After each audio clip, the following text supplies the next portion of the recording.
जैसे आपका कैटलिस्ट है, ऐसे ही कैटलिस्ट जैसा एक और बायोलॉजिकल कैटलिस्ट भी होता है, जिसको हम लोग नाम देते हैं बायोलॉजिकल कैटलिस्ट, जिसको आप नाम देते हैं एंजाइम्स।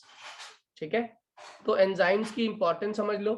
एंजाइम्स बायोलॉजिकल कैटलिस्ट है या बायोकेमिकल कैटलिस्ट है, जिनका फंक्शन क्या होता है हमारी बॉडी में या हमारी बॉडी के अलावा जितनी भी बायोलॉजिकल प्रोसेसेस हैं या केमिकल प्रोसेसेस हैं, उन प्रोसेस को असिस्ट करने का या उनको कराने का, उनको इनिशिएट करने का काम इनका होता है।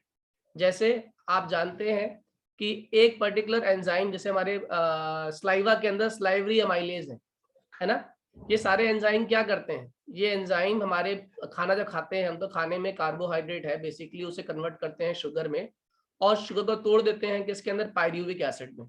ठीक है, और ये हेल्प करते हैं खाने को बॉडी के अंदर जाने के लिए, पहले खाने को च्यू करके उसको बिल्कुल इस फॉर्म में कन्वर्ट कर देते हैं कि वो आसानी से हमारे ईसोफेगस से पास हो सके।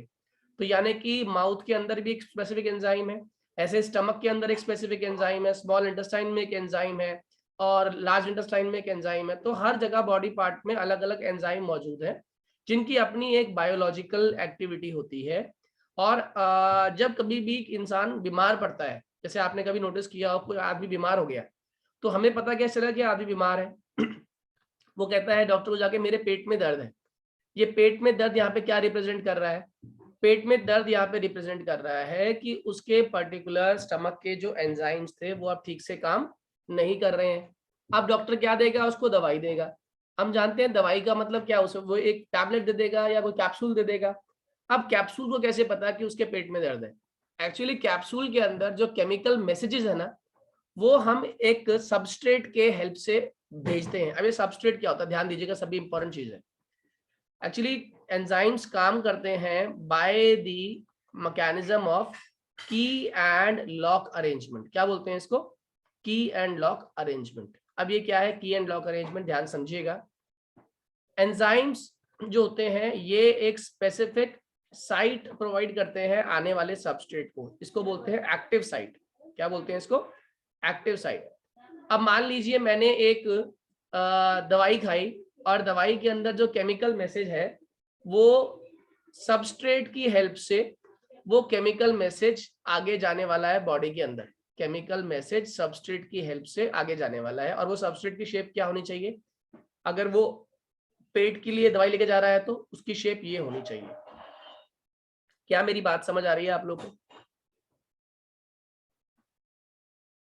ये जो मैं दिखा रहा हूँ ना, ये बॉन्ड्स है बेसिकली, ऐसे इसकी सरफेस पे भी बॉन्ड्स होते हैं।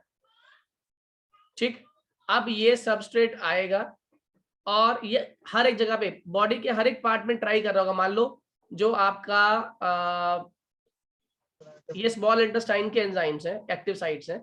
मान लो स्टमक के अंदर हम बात कर लेते हैं कि लार्ज इंटेस्टाइन में ये वाले एंजाइम्स मौजूद है, ये वाले, ये एक्टिव साइट मौजूद है। तो मेरे क्वेश्चन का जवाब दो, क्या ये सबस्ट्रेट जाके वहां पे कंबाइन करेगा?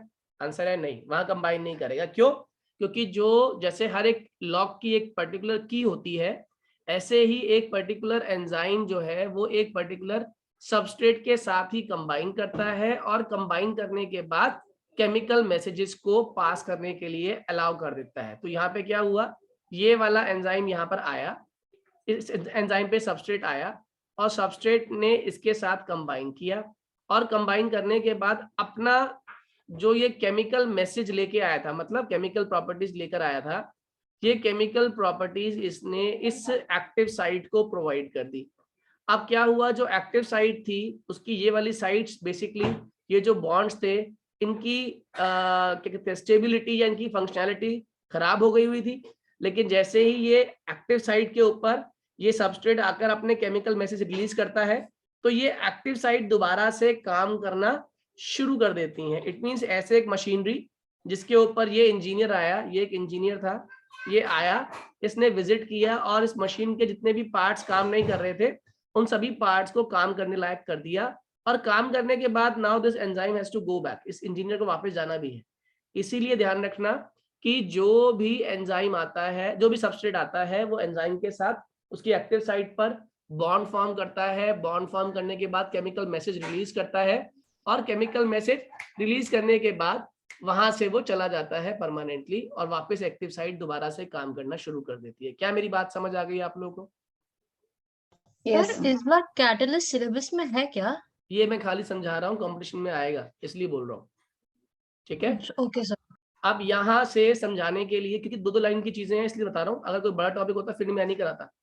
अब देखिए ध्यान से, E+S, E यहाँ पे क्या हो गया? एंजाइम हो गया। S यहाँ पे क्या हो गया? सबस्ट्रेट हो गया।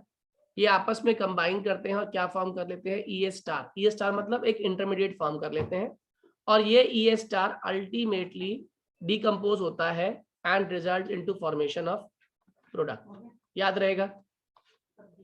क्या मेरी बात समझ आ रही है? डीकंपोज होकर प्रोडक्ट बनता है। बेसिकली डिकम्पोज मतलब सेपरेशन। वापस इस एंजाइम के ऊपर सबस्ट्रेट ने केमिकल मैसेज रिलीज किया, रिलीज करने के बाद ये सबस्ट्रेट वापस जाएगा ना बेटा, इस एंजाइम को एक्टिव साइट को चालू करके वापस सबस्ट्रेट जाना पड़ेगा ना। तो इंजीनियर को काम करने के बाद वापस जाना है या नहीं जाना? वापस जाना है। मेटाबॉलिकली, मेटाबॉलिज्म के थ्रू वो बाहर निकल जाएगा, तो अंदर क्या रह गया बॉडी के अंदर? जो पहले से भी था। पहले से क्या था? एंजाइम था।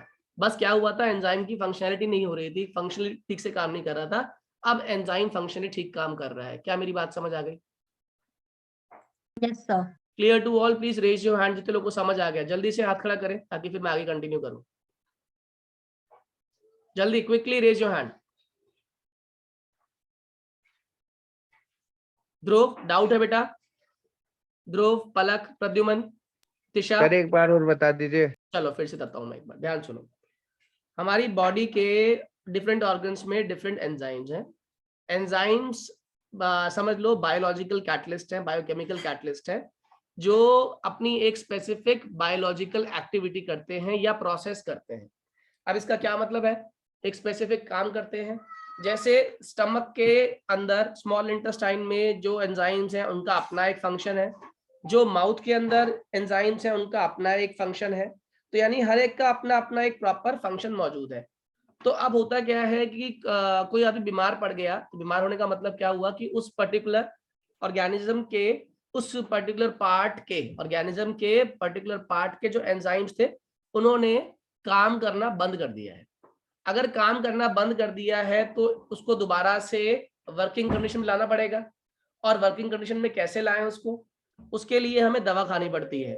अब दवा क्या करती है? दवा बेसिकली जो भी कंपनी मेडिसिन बना रही है वो ये जानती है कि इस दवा को काम कहाँ करना है।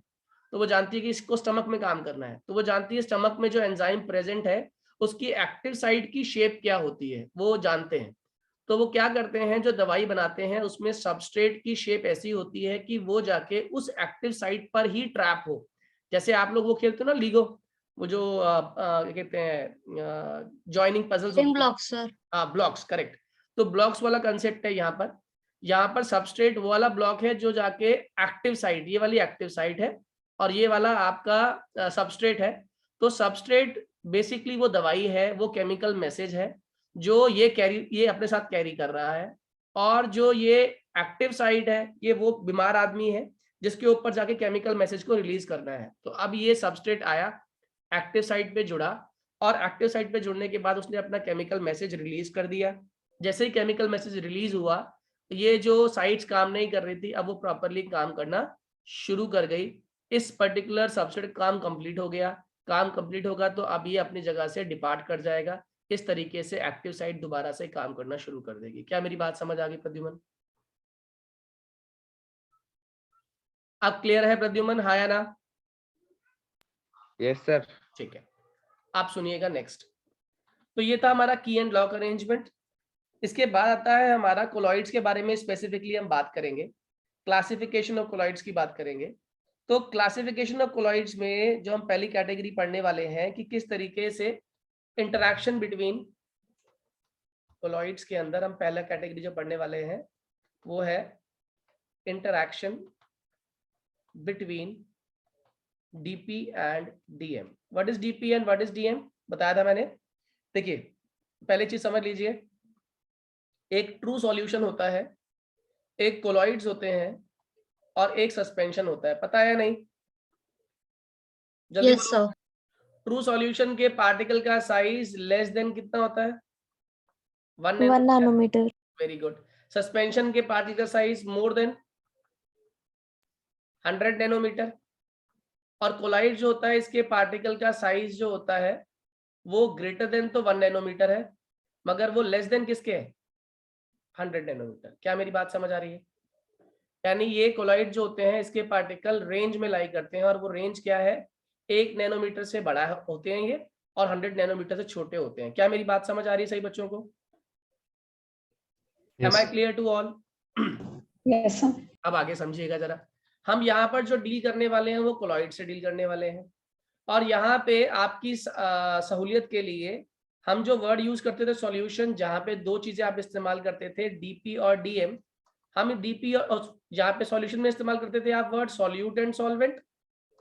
बस समझ लो, जब सॉल्यूशन को हम सोल बोलेंगे तो सोल में जो आपका सॉल्यूट है उसको बोलेंगे डीपी, और जो सॉल्वेंट है इसको बोलेंगे डीएम। और DP stands for dispersed phase. What is DP? Dispersed phase. Dispersed phase, what is DM? Dispersion dispersed medium. medium. Dispersion medium याद रहेगा सभी को। Disperse phase, dispersion medium, clear है सही बच्चों को? हाँ या ना? Yes sir. अच्छे से क्लियर है? Solvent हमारा मीडियम, dispersion medium है ना? राइट। आप देखो डिस्पर्स फेज मतलब ऐसा सब्सटेंस जो जाकर फैलने वाला है, जो जाकर फैलने वाला है ग्रुप के अंदर, उस पर्टिकुलर मीडियम के अंदर, उसको हम लोग क्या बोलेंगे? डिस्पर्स्ड फेज बोलेंगे। और डिस्पर्जन मीडियम क्या होगा? जिस मीडियम में जाकर वो कंबाइन करने वाला है या फैलने वाला है उसको हम लोग क्या नाम देते हैं? Dispersion medium. क्या मेरी बात समझ आ रही है? जल्दी बोलिए हाँ या ना। यस जैसे चीनी पानी में घुलती है तो हम कहते हैं चीनी क्या है? सॉल्यूट है। पानी क्या है? सॉल्वेंट है। पर चीनी और पानी तो हमारा होमोजेनियस मिक्सचर है ट्रू सॉल्यूशन के लिए। हम यहाँ पे एक ऐसे पार्ट की बात कर रहे हैं जहाँ पे सॉल्यूशन कैसे बनने वाली है? कोलाइडल सॉल्यूशन बनने वाली है, जिसमें डीपी डीएम में प्रेजेंट तो है लेकिन वो पूरी तरीके से घुला नहीं होता, उसमें स्कैटर्ड होता है, उसमें बिखरा हुआ होता है। तो जो चीज बिखरी हुई है, फैली हुई है, उसको हम लोग बोलते हैं डीपी, और जिस मीडियम में फैली हुई होती है उसको बोलते हैं DM. Now it is clear to all. जल्दी बोलिए हाँ या ना।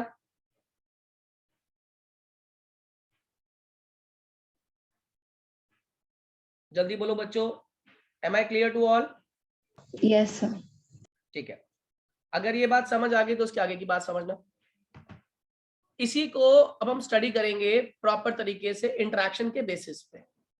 तो दो तरह की आपकी सोल बनती हैं, एक होती है लायोफिलिक और एक होती है आपकी lyophobic. Very very very important, lyophilic और लायोफोबिक। देखो लायो का मतलब होता है, कई लोग इसे लिक्विड बोलते हैं, कई लोग इसे मीडियम कहते हैं, और फिलिक मतलब होता है loving. So what is lyophilic? जल्दी बोलो, व्हाट इज लायोफिलिक? लायो का मतलब हो गया, लायो का मतलब क्या होगा ये बताया था मैंने? Medium, water. मीडियम, वाटर नहीं, मीडियम या लिक्विड, ठीक है। और फिलिक Liquid मतलब क्या loving. होता है? हाँ, और फिलिक मतलब होता है लविंग। फिर सेम कहानी, लायो मतलब क्या हो गया? मीडियम, और कौन सा मीडियम? Liquid medium. और फोबिक मतलब क्या हो गया? हेटिंग या फिर रिपेलिंग। यानी ऐसी सोल जिसमें जो लिक्विड लविंग होगी, जो मीडियम लविंग होगी, वो लायोफिलिक होगी, और ऐसी सोल जो मीडियम हेटिंग होगी, लिक्विड हेटिंग होगी, वो क्या कहलाएगी? लायोफोबिक। क्या मेरी बात समझ आ रही है? जल्दी बोलिए इतना point. Yes sir. Okay, first point lyophilic के अंदर। लायोफिलिक सबसे शांत सोल है। इसमें क्या होता है? डीपी डीएम के साथ कंबाइन करता है, और जस्ट ऑन मिक्सिंग, सिर्फ on mixing, just on mixing हमारी सोल तैयार हो जाती है, यानी कि हमारी सॉल्यूशन बन जाती है। ऐसा क्यों होता है ये समझाता हूं आपको मैं। डीपी के ऊपर एक चार्ज है, मान लो डीपी के ऊपर, डीपी कैरी करता है पॉजिटिव चार्ज। डीपी क्या कैरी कर रहा है? Positive charge. तो डीएम पे चार्ज क्या होता है? Negative charge. क्या मेरी बात समझ आ रही है? डीपी पे कौन सा चार्ज है? जल्दी बोलिए। अगर डीपी पे पॉजिटिव चार्ज है तो डीएम पे कौन सा चार्ज है? नेगेटिव चार्ज है। और पॉजिटिव चार्ज नेगेटिव चार्ज को क्या करेगा अपने पास? अट्रैक्ट करेगा या रिपेल करेगा? अट्रैक्ट करेगा सर। अट्रैक्ट करेगा तो पार्टिकल्स क्या करेंगे, दूसरे के पास आ जाएंगे, हाँ या ना? जल्दी बोलो। पार्टिकल एक दूसरे के पास आ जाएंगे, हाँ या ना? Yes sir. और पार्टिकल जब एक दूसरे के पास आएंगे तो ध्यान रखना, मान लो जो ब्लू वाला पार्टिकल है वो डीपी का है और जो रेड वाला पार्टिकल है वो डीएम का है। तो डीपी डीएम एक दूसरे के पास आते चले गए और पास आने के बाद इन्होंने अपने चार्जेस को क्या कर लिया, बेसिकली देखा जाए तो फोर्स ऑफ अट्रैक्शन डेवलप हुई थी इनके बीच में, और इस फोर्स ऑफ अट्रैक्शन की वजह से ये पार्टिकल एक दूसरे के पास आ गए। और अब इन पार्टिकल्स के मिलने की वजह से, बॉन्ड फॉर्म करने की वजह से जो पार्टिकल्स बन रहे हैं, ये पार्टिकल्स किस रेंज में लाई कर रहे हैं? कोलॉइडल रेंज में लाई कर रहे हैं। क्या मेरी बात समझ आ रही है? यानी पहले इनका साइज छोटा था, पहले इतना बड़ा साइज नहीं था इनका, लेकिन जब ये एक दूसरे के पास आए तो पॉजिटिव ने नेगेटिव को अपनी तरफ खींचा, और खींचने के बाद दोनों का साइज ऑल टुगेदर किस रेंज में लाई कर रहा है बच्चों? किस रेंज में लाई कर रहा है, जल्दी बताइए। अरे दो दो ऐसे समझ लो, दो छोटे छोटे, हाँ, दो गरीब लोग आपस में मिलके उस रेंज में आ गए जहां पे उनको, अब हम क्या कह रहे हैं कि हाँ ये थोड़े से अमीर हो चुके हैं मिलके। यानी कि इनको कहाँ पे रहना था, इनको उस रेंज में आना था जहां पे इनको सब अमीर कहें। तो इन्होंने क्या किया, दो लोगों ने मिलके पार्टनरशिप कर ली और मिलके क्या क्या बन गए, ये अमीर बन गए। क्या मेरी बात समझ आ रही है?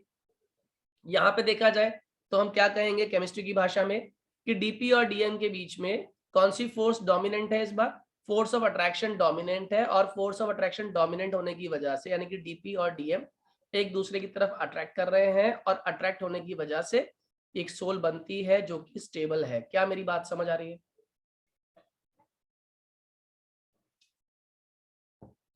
बच्चों am I clear to all? जल्दी बताइए, जल्दी से। Yes sir. Yes sir. चलो, अगर ये समझ आ गया तो अब जरा लायोफोबिक की बात करते हैं। इसमें क्या होता है कि डीपी के जो पार्टिकल होते हैं वो डीएम में मिक्स नहीं होते, तभी तो वो हीटिंग है, हाँ है ना?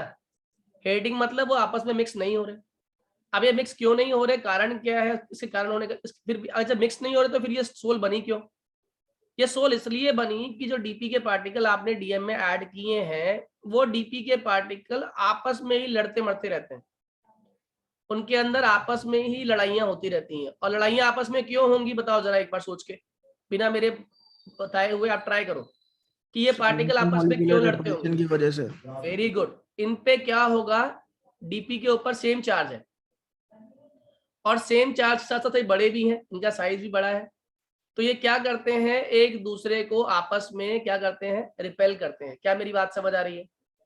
और रिपेल्शन की वजह से कभी भी एक दूसरे के पास नहीं आते। क्या मेरी बात समझ आ रही है, हाँ या ना? जल्दी बोलिए। Yes sir. इनके बीच में आपस में लगातार क्या हो रही है, रिपल्शन हो रही है। क्या हो रही है? रिपल्शन हो रही है। और ये रिपल्शन होना हमारे लिए फायदेमंद है। बताओ क्यों फायदेमंद है? अगर कहीं ये जुड़ जाते, अगर कहीं ये मिल जाते, ये जुड़ जाते, तो क्या होता, पार्टिकल का साइज किस रेंज में पहुंचा था? पार्टिकल का साइज किस रेंज में चला जाता बच्चों अगर ये आपस में जुड़ जाते? पहले ही बड़े हैं, ट्राई करो। सस्पेंशन में सर। वेरी गुड, ये सस्पेंशन बन जाते। ये आपस में रिपेल कर रहे हैं, इसीलिए एक दूसरे के साथ कंबाइन नहीं करेंगे, और इनकी रिपल्शन ही डीपी की रिपल्शन ही इसको कोलाइडल रेंज में रखते हैं, कोलाइडल रेंज में इसको रखते हैं। क्या मेरी बात समझ आ गई? Keep in colloidal range.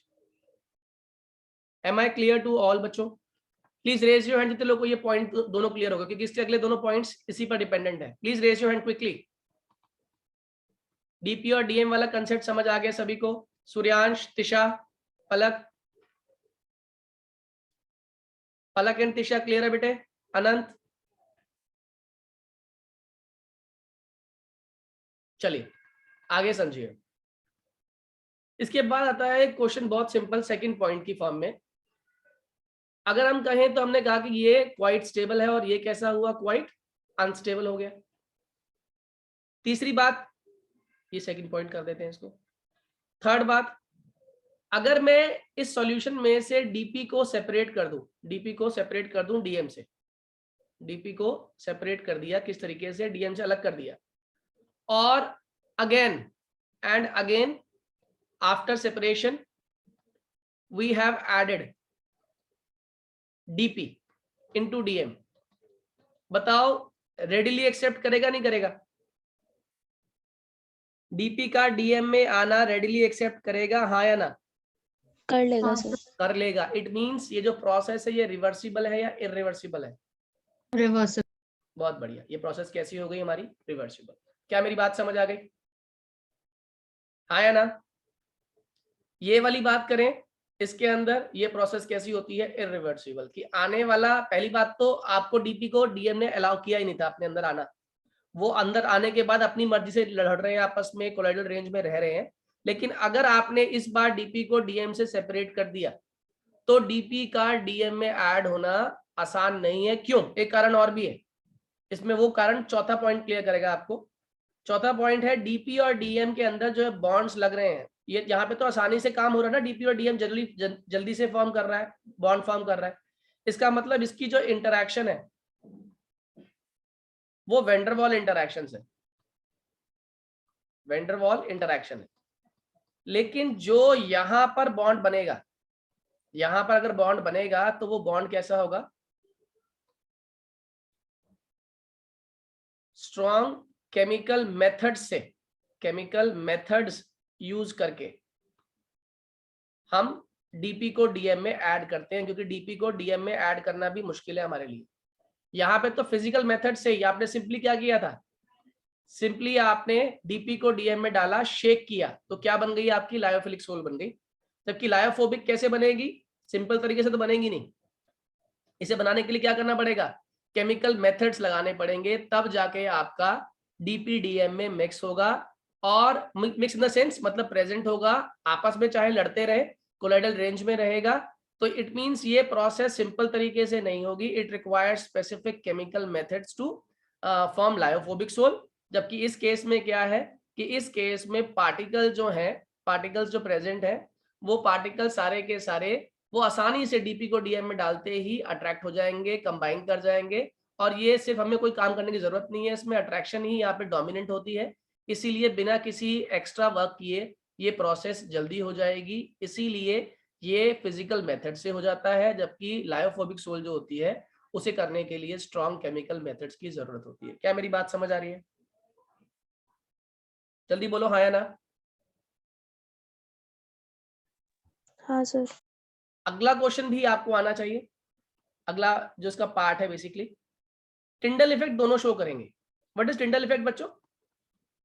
क्या होता है Tyndall effect? Light scattering. Light का स्कैटर हो जाना। जैसे ही आप लाइट को किसी मीडियम में डालते हो, उस मीडियम के पार्टिकल का साइज अगर लाइट की वेवलेंथ के कंपेरेबल होता है तो क्या होता है कि जो लाइट होती है वो स्कैटर हो जाती है। क्या मेरी बात समझ आ रही है? जल्दी बोलिए हाँ या ना। जितना ज्यादा पार्टिकल्स सॉल्यूशन में प्रेजेंट है प्लस पार्टिकल का साइज भी कंपेरेबल है वेवलेंथ ऑफ लाइट के, तो हम क्या कहते हैं कि लाइट की स्कैटरिंग ज्यादा हो जाएगी। तो मेरे क्वेश्चन का जवाब देना, टिंडल इफेक्ट ज्यादा किस केस में होने वाला है? लायोफिलिक में ज्यादा होगा या लायोफोबिक में ज्यादा होगा? जल्दी बोलो।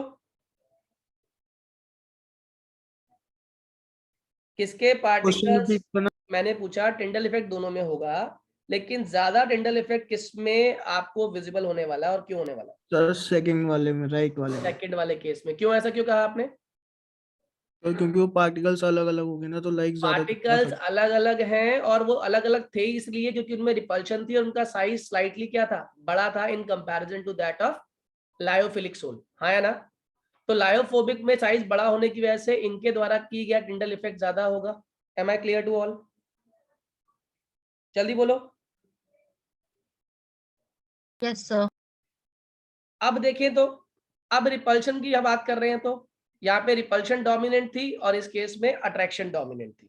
ठीक है, अब एक बात बताइए, जितना ज्यादा विस्कोसिटी की बात करें, विस्कोसिटी विस्कस ज्यादा कौन होगा? ज्यादा विस्कस कौन होगा? चलो ये बताओ।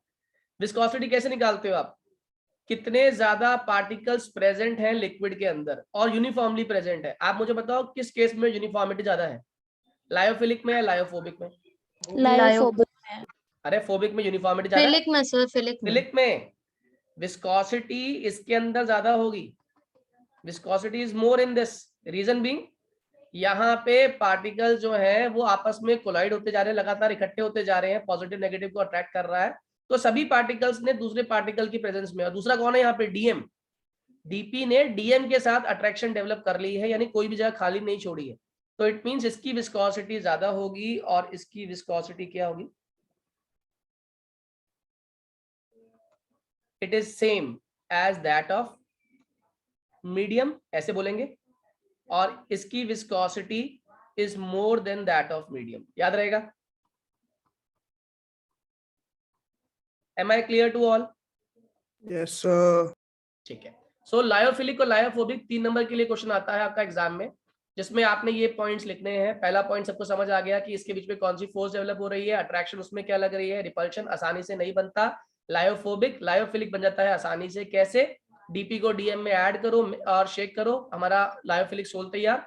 लायोफोबिक को बनाने के लिए स्पेशल केमिकल मेथड्स इस्तेमाल करने पड़ते हैं, और ये कैसी प्रोसेस है? जो लायोफिलिक है वो स्टेबल है, लायोफोबिक अनस्टेबल है। लायोफिलिक जो होती है वो रिवर्सिबल है, जबकि लायोफोबिक क्या है? इरिवर्सिबल है। और इसे बनाने के लिए फिजिकल मेथड्स, उसे बनाने के लिए केमिकल मेथड्स। टिंडल इफेक्ट दोनों में है, लेकिन मोर डिस्टिंक्ट किस में होता है? मोर डिस्टिंक्ट किस में होगा? लायोफोबिक में मोर डिस्टिंक्ट है इन कंपैरिजन टू लायोफिलिक। लेकिन जस्ट उल्टा विस्कोसिटी की बात करें तो विस्कोसिटी लायोफिलिक सोल की ज्यादा होती है मीडियम कंपैरिजन में, और लायोफोबिक की जस्ट सेम होती है इन कंपैरिजन टू मीडियम। क्या मेरी बात समझ आ रही है? अच्छा, जो इसके पार्टिकल्स हैं, इसमें एक बात और ध्यान रखना, इसके particles can migrate, move. Migration of particle is in any direction, कहीं पर भी मूव कर सकते हैं पार्टिकल इन एनी डायरेक्शन, ठीक है। लेकिन इस केस में क्या होगा? एक पार्टिकल दूसरे पार्टिकल को जैसे रिपेल करेगा, डायरेक्शन उसी डायरेक्शन में ही वो मूव करेंगे। इट मींस इनके जो पार्टिकल्स हैं they move in a particular direction. और कौन डिसाइड कर रहा है ये particular direction? Repulsion offered by the other particle decide करता है कि उनकी पर्टिकुलर डायरेक्शन क्या होगी। समझ रहे हो? जैसे मान लो ये पार्टिकल है, इस पार्टिकल की डायरेक्शन ये डिसाइड करेगा कि इसको रिपेल करेगा, और इस पार्टिकल की डायरेक्शन ये डिसाइड करेगा कि कहाँ पे ये इसको रिपेल करेगा। तो इनकी डायरेक्शन जो है वो एक स्पेसिफिक अपनी अपनी डायरेक्शंस में जाएंगी, मगर अपनी डायरेक्शन कौन डिसाइड कर रहा है? दूसरा particle. Second particle will decide कि आपने कहाँ जाना है, आपकी डायरेक्शन क्या रहेगी। क्या ये बात क्लियर हो गया सभी लोगों को? क्या ये बात क्लियर है बच्चों? पॉइंट समझ आ गए आप लोगों को? Yes sir. ठीक है। अगर ये समझ आ गया तो हमारा next distinguish between, again 3 mark का क्वेश्चन आता है, और ये भी हमारा 3 मार्क का क्वेश्चन है, और वो आपसे बोलेगा कि अगर अभी तो हमने पढ़ा on the basis of interaction, DP और डीएम के बीच में इंटरैक्शन जब होता है तो लायोफिलिक और लायोफोबिक सोल बनता है। लेकिन अगर हम बात करें कि on the basis of size, क्या और कोई तरीका है इंटरैक्शन का, या और कोई डिस्टिंग्विश बिटवीन है? तो yes, on the basis of size हम 3 तरह के कोलॉइड स्टडी करेंगे, और अगेन ये भी डिस्टिंग्विश फॉर्म में आता है। पहला होता है मल्टी मॉलिक्यूलर कोलॉइड। क्या कहा मैंने? पहला मल्टी मॉलिक्यूलर कोलॉइड। दूसरा जो होता है that is macro molecular colloid. पहला कौन सा है? मल्टी मॉलिक्यूलर, दूसरा मैक्रो मॉलिक्यूलर, तीसरा associated colloid. Associated colloid very very very important बच्चों, एग्जाम में बहुत पूछा जाता है, ये फेवरेट क्वेश्चन है सर्विस केमिस्ट्री का, ठीक है। अब नाम में ही डेफिनेशन है। मल्टी का मतलब समझते क्या आप? मल्टी से क्या समझते हो? मल्टी मींस क्या होगा? क्या होता है मल्टी? एक से ज्यादा। एक से ज्यादा, बिल्कुल ठीक है, एक से ज्यादा। तो होता क्या है, छोटे छोटे पार्टिकल्स जिनका खुद का साइज 1 नैनोमीटर से छोटा है। क्या कहा मैंने? ऐसे पार्टिकल्स जिनका खुद का साइज 1 नैनोमीटर से छोटा है, हम क्या करते हैं? उन पार्टिकल्स को आपस में अलाउ करते हैं, वो पार्टिकल्स आपस में मिल जाते हैं, और मिलने के बाद मिलने के बाद वो पार्टिकल्स क्या कर रहे हैं, जुड़ जाते हैं। क्या बोल रहा हूँ, फिर से रिपीट करो, क्या कहा मैंने बच्चों? पार्टिकल जिनका खुद का साइज 1 नैनोमीटर से छोटा है। इसको बेस्ट एग्जांपल समझाता हूँ। आप लोगों ने वो खाया, मोतीचूर का लड्डू खाया? Yes, sir. मोतीचूर का laddoo is nothing but multi molecular colloid. ये समझाने के लिए, कहीं ना समझो कि मोतीचूर का लड्डू मल्टी मॉलिक्यूलर कोलॉइड है, समझाने के लिए बता रहा हूँ खाली मैं। क्या चीज नोटिस करते हो उसमें, उस लड्डू के अंदर क्या चीज नोटिस करते हो आप? उसमें छोटे छोटे छोटे छोटे बेसन के दाने होते हैं, बूंदी जिसे हम लोग बोल देते हैं, है ना, और वो मिल के ऑल टुगेदर एक लड्डू बनाती है, हाँ या ना? जल्दी बोलिए, हाँ या ना? हाँ जी सर। बस मल्टी मॉलिक्यूलर कोलॉइड्स क्या है, ध्यान रखिएगा, ये कैसे बनते हैं? They are formed by aggregation. What is aggregation? किसको बोलते हैं एग्रीगेट होना? इकट्ठा हो जाना। फॉर्म्ड बाय एग्रीगेशन, इकट्ठा हो जाना। किसका इकट्ठा होना? क्या चीज इकट्ठी हो रही है? पार्टिकल्स इकट्ठे हो रहे हैं। Aggregation of large number of, कौन से पार्टिकल्स? एटम्स हो सकते हैं, मॉलिक्यूल्स हो सकते हैं। और क्या कर रहे हैं इकट्ठे होके? और क्या इनकी खास बात क्या है एटम्स और मॉलिक्यूल्स की? इनका डायामीटर जो है, having diameter less than 1 nanometre. तो इसका मतलब अभी ये किस रेंज में थे, इंडिविजुअली किस रेंज में थे ये? अरे बोलो, इंडिविजुअली किस रेंज में थे ये पार्टिकल्स? ट्रू सॉल्यूशन रेंज में थे, कोलॉइडल रेंज में थे, किस रेंज में थे इंडिविजुअली? ट्रू सॉल्यूशन में। ट्रू सॉल्यूशन रेंज में थे। लेकिन क्या हुआ, ये पार्टिकल आपस में एग्रीगेट हो गए, इकट्ठे हो गए। जब ये इकट्ठे हुए तो ऑब्वियस सी बात है, इकट्ठा होने के बाद जो इन्होंने पार्टिकल रेंज फॉर्म करी है, वो रेंज कौन सी रेंज में आ गई है? जल्दी बोलो। Colloid ring. कोलॉइडल रेंज में आ गए। क्या मेरी बात समझ आ गई, हाँ या ना? पहला पॉइंट क्लियर हो गया सभी को? Yes sir. दूसरा पॉइंट, इसका एग्जांपल, जितने भी आपके मेटल सोल्स बनते हैं, जैसे गोल्ड सोल, गोल्ड का सोल, ये किससे फॉर्म होता है हमारा? ये फॉर्म होता है हमारा मल्टी मॉलिक्यूलर कोलॉइड्स का ही टाइप है, ठीक है। इवन सल्फर का जो सोल होता है, ये भी इसका एग्जांपल है। थर्ड पॉइंट, अब ऑब्वियस ही बात है, ये तो खाली जुड़े हुए हैं आपस में, कोई स्ट्रॉन्ग तो इनके बीच में बॉन्डिंग है नहीं, है ना। तो इसका मतलब ये आपस में किससे कंबाइन हो रहे हैं? वीक वेंडरवॉल फोर्स पाई जाती है इनके बीच में। कौन सी फोर्स है? वीक वेंडरवॉल फोर्स से ये बाइंड हुए हुए। चौथा पॉइंट, इनका कैरेक्टर बताओ।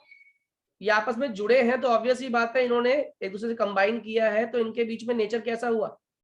अट्रैक्शन डेवलप हुई है ना, हाँ या ना? इनके बीच में अट्रैक्शन डेवलप हुई, हाँ या ना? हाँ सर। अगर अट्रैक्शन डेवलप हुई तो उनका कैरेक्टर कैसा होगा? Lyophilic character. Am I clear to all? चारों पॉइंट समझ आ गए आप लोगों को?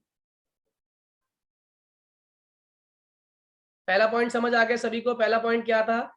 छोटे छोटे पार्टिकल्स जिनका साइज 1 नैनोमीटर से छोटा था, आपस में एग्रीगेट हो गए, और एग्रीगेट होने के बाद उन्होंने क्या कर दिया, बड़ी रेंज के पार्टिकल में कन्वर्ट हो गए। इसको बोलते हैं मल्टी मॉलिक्यूलर कोलॉइड्स।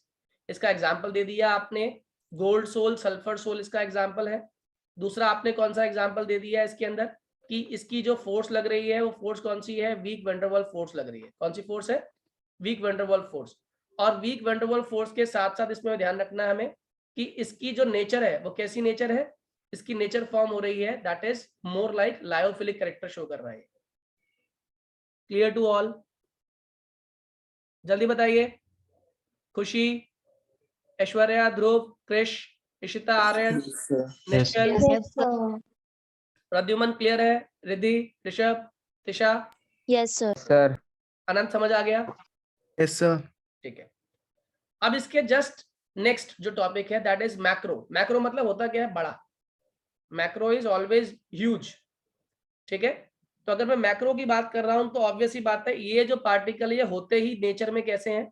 बड़े होते हैं। तो हम बोलेंगे दे आर मॉलिक्यूल्स हैविंग इनका साइज कैसा होगा? Having large size in nature, उनका बाय नेचर ही साइज कैसा है? बड़ा है। जैसे बहुत बहुत बढ़िया एग्जांपल सेकंड पॉइंट में, स्टार्च, प्रोटीन, ये सब क्या है? ये सारे के सारे बाय नेचर, बाय मतलब कहते हैं ओरिजिन से ही इनका साइज कैसा है? बड़ा होता है। ये सारे मॉलिक्यूल्स क्या कहलाते हैं? Macro molecules. हाँ या ना? क्या मेरी बात समझ आ रही है आप लोगों को? Yes, sir. ठीक है, तो ऑब्वियस सी बात है, अगर मॉलिक्यूलर मास की बात करूं, अच्छा इसमें हाँ मॉलिक्यूलर मास भी ले सकते हैं हम लोग फिफ्थ पॉइंट में। इसका मॉलिक्यूलर मास ज्यादा होगा या कम होगा पार्टिकल का? जल्दी बोलो, मॉलिक्यूलर मास ज्यादा है कम है? बहुत ज्यादा नहीं है, इज नॉट हाई। जबकि इधर देखें तो इसका मॉलिक्यूलर मास ज्यादा होगा या कम होगा? जल्दी बताओ बच्चों, क्विकली। सर ज्यादा होगा। ज्यादा होगा, मॉलिक्यूलर मास ज्यादा होगा। ठीक है, समझ आ गई बात? अच्छा, अब इसके अंदर क्या है? ऑब्वियस सी बात है, अगर मैं कह रहा हूं कि ये कोलॉइड्स बना रहे हैं तो इट मींस इनके बीच में बॉन्डिंग तो रही होगी, और बॉन्डिंग यानी कि पार्टिकल्स को होल्ड करके रखा हुआ है उसने। अगर होल्ड करके रखा हुआ है तो ऑब्वियस सी बात है, बल्कि ग्रुप को होल्ड करने के लिए आपको जो अट्रैक्शन, जो फोर्स ऑफ वेंडरवॉल फोर्स लगानी पड़ेगी, वो स्ट्रांग लगानी पड़ेगी या वीक लगानी पड़ेगी? ये बल्कि ग्रुप्स हैं, इनको होल्ड करने के लिए जो आप फोर्स लगाओगे, जो अट्रैक्टिव फोर्सेस डेवलप करोगे इनके बीच में, या जो फोर्सेस इनको बाइंड करके रखी हुई हैं, वो फोर्स कैसी होगी? स्ट्रांग होगी या वीक होगी?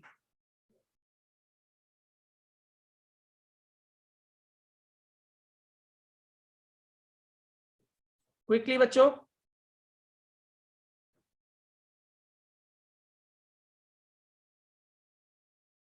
M I audible? Yes, sir.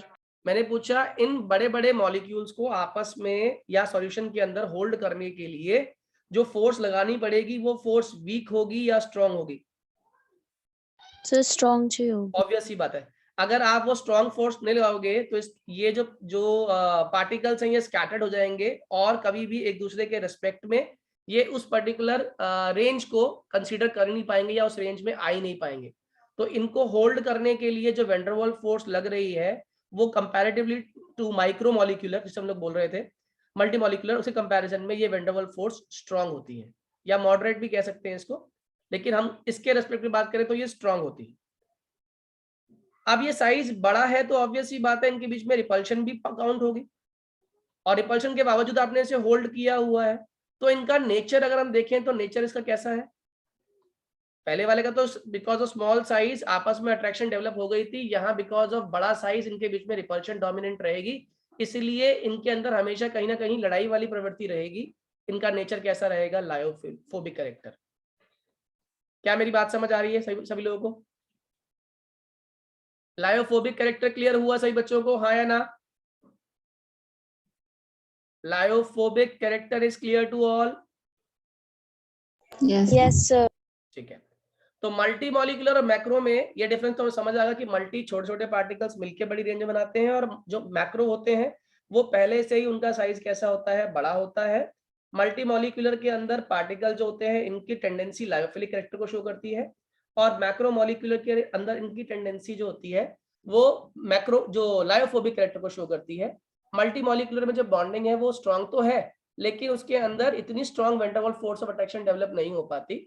और जबकि हम बात करें तो लायोफोबिक के अंदर पार्टिकल्स को टाइटली बाइंड करने के लिए, रोक के रखने के लिए आपको जो वेन डेर वाल्स फोर्स लगानी पड़ेगी वो ज्यादा लगानी पड़ेगी। मॉलिक्यूलर मास की बात करें तो मल्टी मॉलिक्यूलर में पार्टिकल्स का मास क्या होता है? कम होता है, जबकि मैक्रो मॉलिक्यूल बाय नेचर ही बड़े हैं, इसलिए उनका मॉलिक्यूलर मास हमेशा ज्यादा होता है।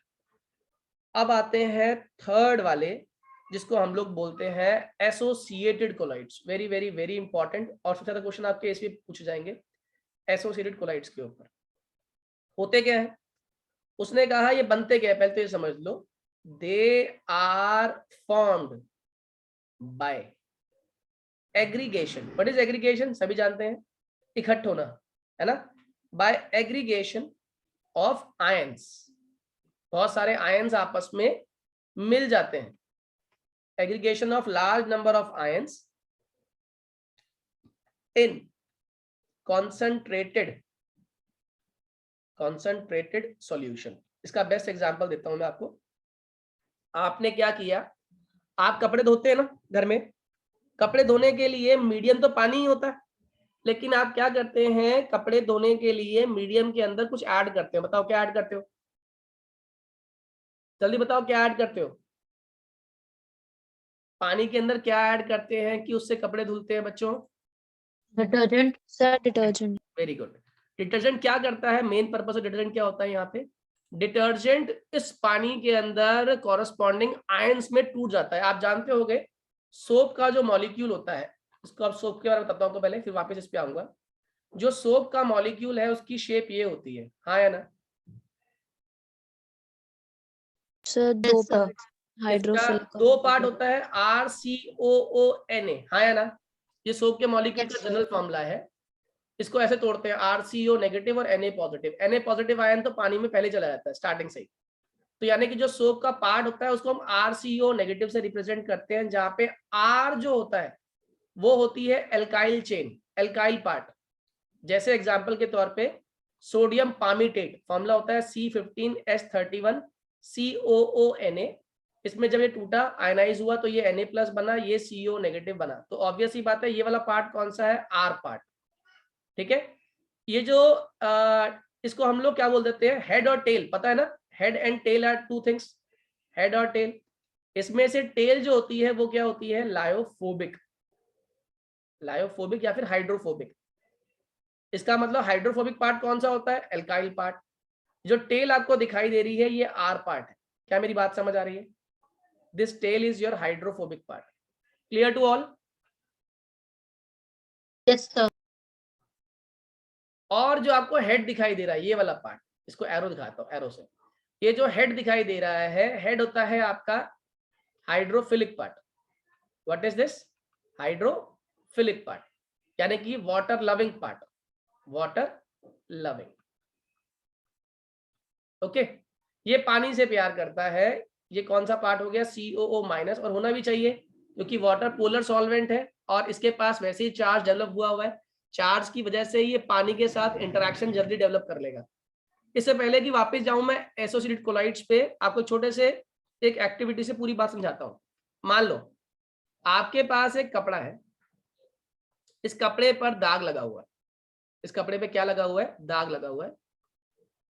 ठीक है, आपने इस कपड़े को एक बाल्टी में डाला, उस बाल्टी में पानी और साबुन दोनों चीज डाल दी। क्या डाल दिया?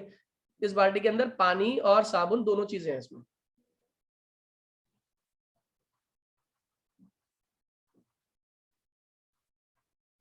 पानी और सोप दोनों मौजूद है।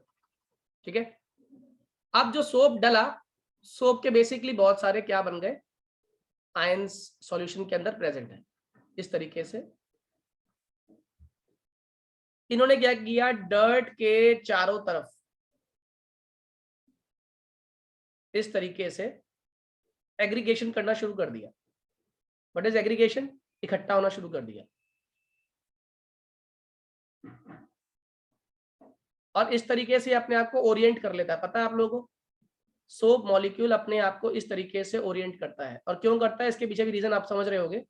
क्योंकि जो आप देख रहे हो हेड पार्ट है, उसकी टेंडेंसी कहाँ है? To go towards water. और जो टेल पार्ट है वो हाइड्रोफोबिक है, वो पानी से दूर भाग रहा है, तो उसने अपने आप को कहाँ अलाइन कर लिया? इस डर्ट के साथ अलाइन कर लिया। क्या मेरी बात समझ आ रही है? Yes, sir. अब जब ये इस डर्ट के साथ अलाइन हो चुका है, इस गंदगी के साथ ये सारा का सारा अलाइन हो गया, तो ये कुछ इस तरीके से इन सारे के सारे पार्टिकल्स ने मिलके अपनी कंसंट्रेशन इस डर्ट के चारों तरफ ज्यादा क्रिएट कर दी। ठीक है, ये सारे के सारे मिल गए एक यूनिट की तरह, और इस यूनिट को, इस कंसंट्रेशन को हम लोग बोलते हैं एसोसिएटेड कोलॉइड। क्या मेरी बात समझ आ रही है? अगर डेफिनेशन ऊपर याद हो तो आपको क्लियर हो जाएगा। क्या हो रहा था एसिड कोलाइड के अंदर? ध्यान से पढ़िएगा एक बार। उसने बोला they are formed by aggregation of large number of ions. हाँ या ना? कैसे बन रहे हैं ये? एग्रीगेशन करने से। किसकी एग्रीगेशन हो रही है? Large number of ions. वो भी किस में? कंसंट्रेटेड सॉल्यूशन में। What is concentrated? पहले पानी के अंदर, पहले पानी में कोई भी आयन नहीं था, अब क्या कर दिया, सोप डालते ही पानी में क्या बढ़ गई, कंसंट्रेशन ऑफ आयंस बढ़ गई। क्या मेरी बात समझ आ रही है बेटे? जल्दी बोलिए quickly. Is it clear to all? Yes, sir. बाकी लोग please raise your hand. Rishabh, Riddhi, Palak, Nishchal, Arya, yes sir. Ishita, clear है ये? अब क्या Yes. हुआ, इस सरफेस फिल्म को, अब ध्यान दीजिएगा, इसको नाम देना शुरू करते हैं। ये जो सरफेस फिल्म बनी है, इस सरफेस फिल्म को हम लोग नाम देते हैं मिसेल। क्या बोलते हैं इसको? मिसेल। क्या होती है मिसेल फॉर्मेशन?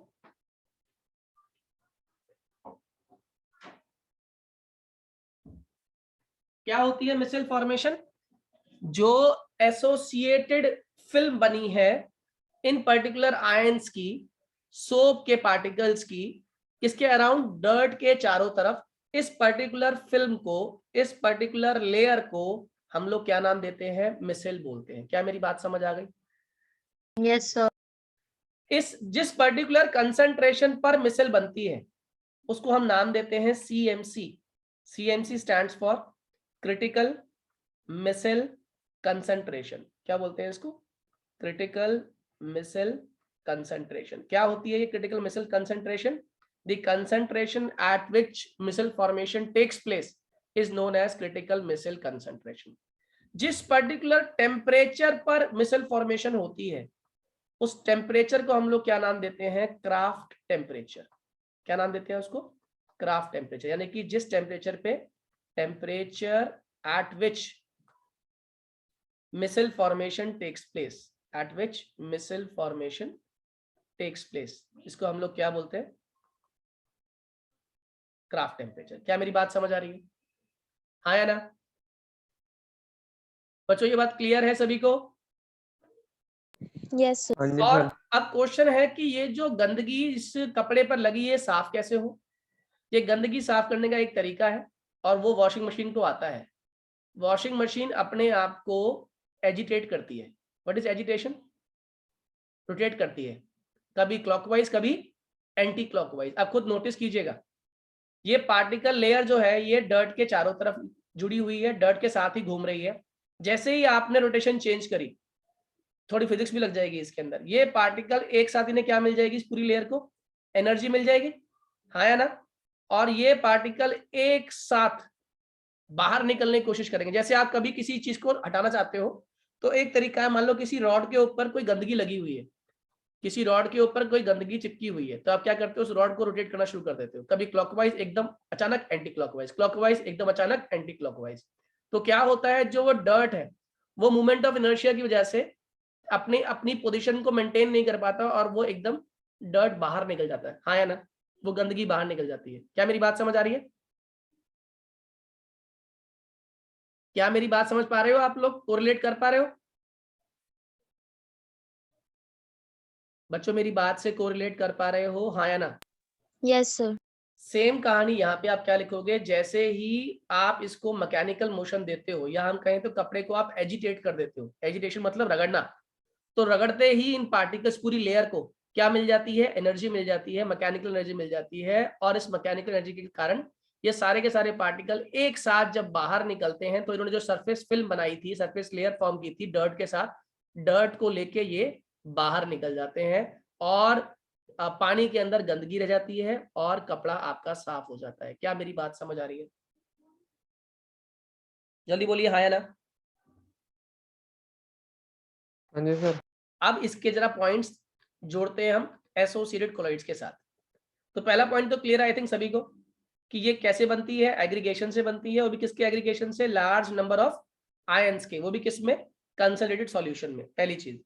अब जब ऑब्वियस ही बात है, छोटी मोटी बात तो है नहीं इसकी, इसका मास भी क्या होगा? ज्यादा होगा, तो इनका मॉलिक्यूलर मास जो होता है वो हाई होता है। Molecular mass is high.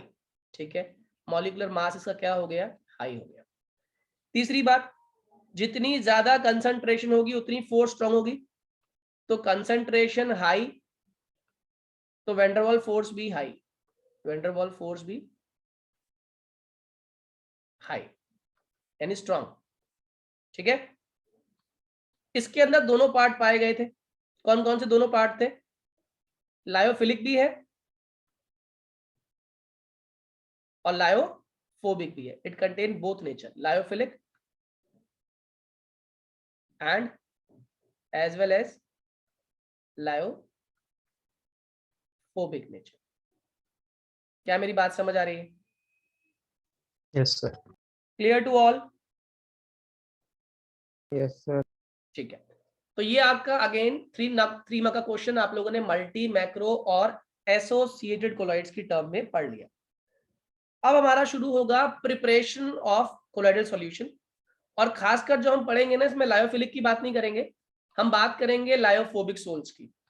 तो प्रिपरेशन ऑफ लायोफोबिक सोल, देखो लायोफिलिक सोल को बनाना बहुत आसान है, लायोफोबिक सोल को बनाने के लिए स्पेशल मेथड्स की जरूरत होती है। प्रिपरेशन ऑफ लायोफोबिक सोल, ठीक है। लायोफोबिक सोल्स बनाने के लिए हम दो तरह के मेथड्स इस्तेमाल करते हैं। One is dispersion method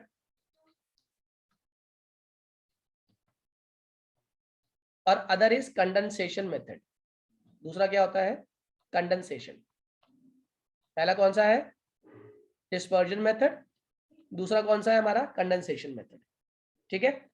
dispersion method में बहुत कम चीजें हैं, जैसे डिस्पर्जन मेथड में जो हमें चीजें ठीक से पढ़नी है उसमें से एक टर्म आती है पेप्टाइडेशन, वो अच्छे से पढ़नी है, बाकी दो तो बस जानकारी के लिए होनी चाहिए। डिस्पर्जन मेथड में पहली चीज जो आती है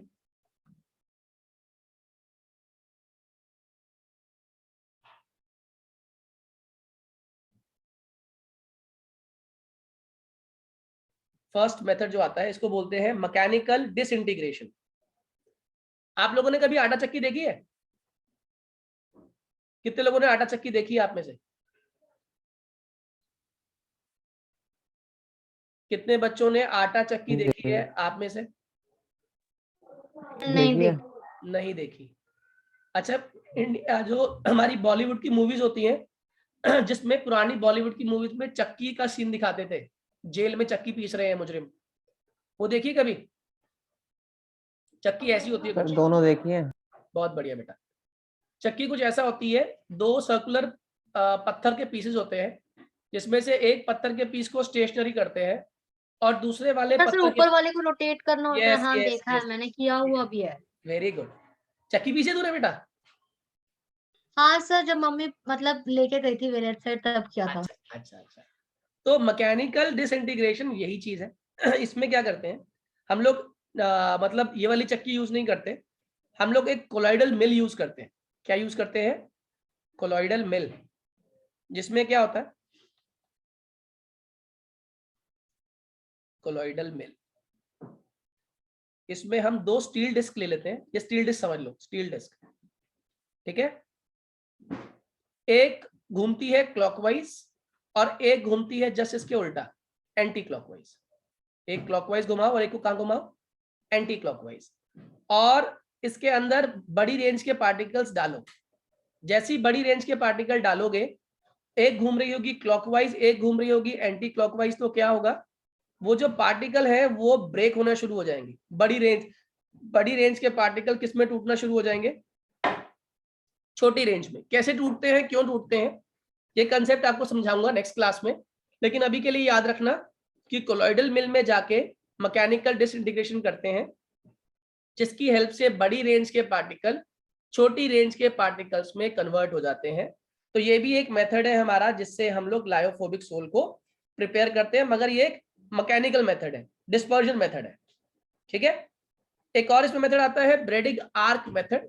जनरली ब्रेडिग आर्क का इस्तेमाल करते हैं मेटल्स की सोल बनाने के लिए, जैसे गोल्ड सोल। तो इसमें क्या करते हैं, मेटल का ही इलेक्ट्रोड बनाया जाता है। जैसे आप लोग इलेक्ट्रोलाइसिस करते हो, तो इसमें भी इलेक्ट्रोलाइसिस कंसेप्ट ही फॉलो होता है।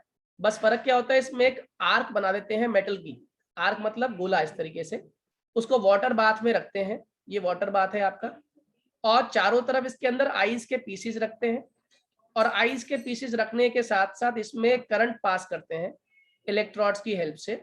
इसमें करंट पास होता है, और जैसे ही करंट पास करते हैं, इस आर्क का टेम्परेचर बहुत हाई हो जाने की वजह से जो गोल्ड है प्योर फॉर्म में, वेपर फॉर्म में बाहर निकलना शुरू होता है।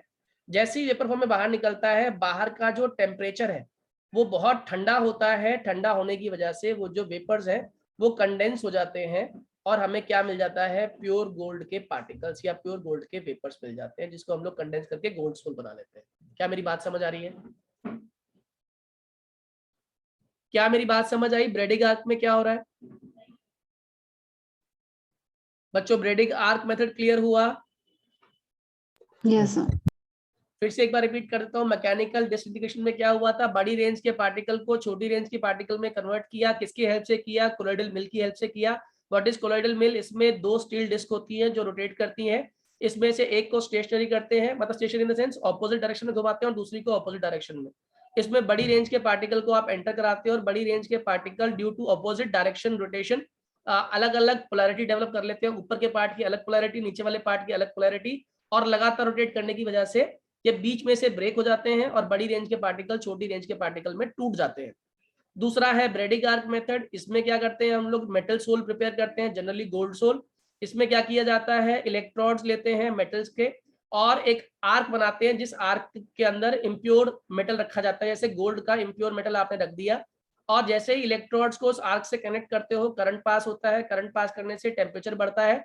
टेम्परेचर बढ़ने से जो गोल्ड है उसके अंदर से गोल्ड के पार्टिकल्स वेपराइज होते हैं, और वेपराइज होने के बाद जैसे ही वो एस्केप करने की कोशिश करते हैं, चारों तरफ क्या प्रेजेंट है, आइस प्रेजेंट है, आइस बात होता है, जिसकी वजह से वेपर्स होते हैं वो कंडेंस हो जाते हैं और सॉल्यूशन में रह जाते हैं। और अब जो सॉल्यूशन में पार्टिकल्स प्रेजेंट है वो सारे के सारे प्योर पार्टिकल्स हैं। इस तरीके से हमें गोल्ड सोल बनती है ब्रेडिंग आर्क मेथड की हेल्प से। क्या मेरी बात समझ आ गई?